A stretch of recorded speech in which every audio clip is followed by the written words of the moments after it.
Hello बच्चों, आज आप सीखेंगे रॉबर्ट ल्यूस स्टीवेंसन की बहुत ही प्यारी poem where go the boats. नावें कहाँ जाती हैं। और इसमें देखें आप, एक बच्चा नावें बना रहा है, नदी में छोड़ रहा है, और वो नदी के बारे में, अपनी बोट के बारे में क्या सोचता है उसने यहाँ पर आपको डिस्क्राइब किया हुआ है। ध्यान दीजिएगा आप। देखो, कहते हैं dark brown is the river. भूरे रंग की, गहरे भूरे रंग की नदी होती है। Golden is the sand. और ये जो दोनों तरफ जो रेत है वो सुनहरे रंग का होता है। It flows along for ever. और ये हमेशा हमेशा बहती रहती है। With trees on either hand. और बच्चों, नदी के दोनों तरफ क्या होते हैं, देखो ये ट्रीज होते हैं, ये पेड़ होते हैं। देखो ये वाले पेड़ हैं। इस तरह से नदी के दोनों तरफ क्या है बच्चों, पेड़ होते हैं। और फिर वो कहता है कि देखें,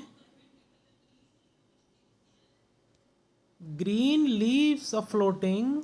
नदी में हरी हरी पत्तियां बहती हैं। Castle of the foam. और झाग के महल होते हैं। इतने इतने बड़े झाग के गुब्बारे हैं, ऐसा लगता है जैसे महल तैर रहे हैं इस पर। Votes of mine aborting. और इन झागों के बीच में मेरी नावें भी तैर रही हैं। Where will all come home. और जहाँ पर ये सब कहाँ से, घर से आती हैं।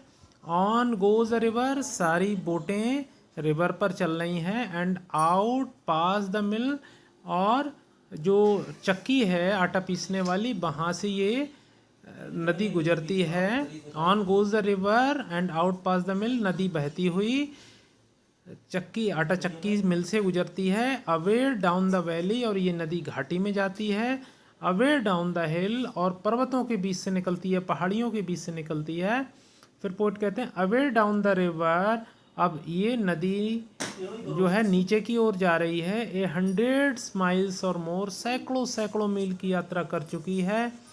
Other little children. और जो दूसरे बच्चे हैं दूसरी साइड पर, शैल ब्रिंग माई बोट्स अशोर। और ये जो छोटे छोटे बच्चे हैं वो मेरी नावों को नदी में से निकाल लेंगे। ये उम्मीद करता है कि ये नावें जो हैं दूसरे बच्चों के द्वारा नदी में से निकाल ली जाएंगी।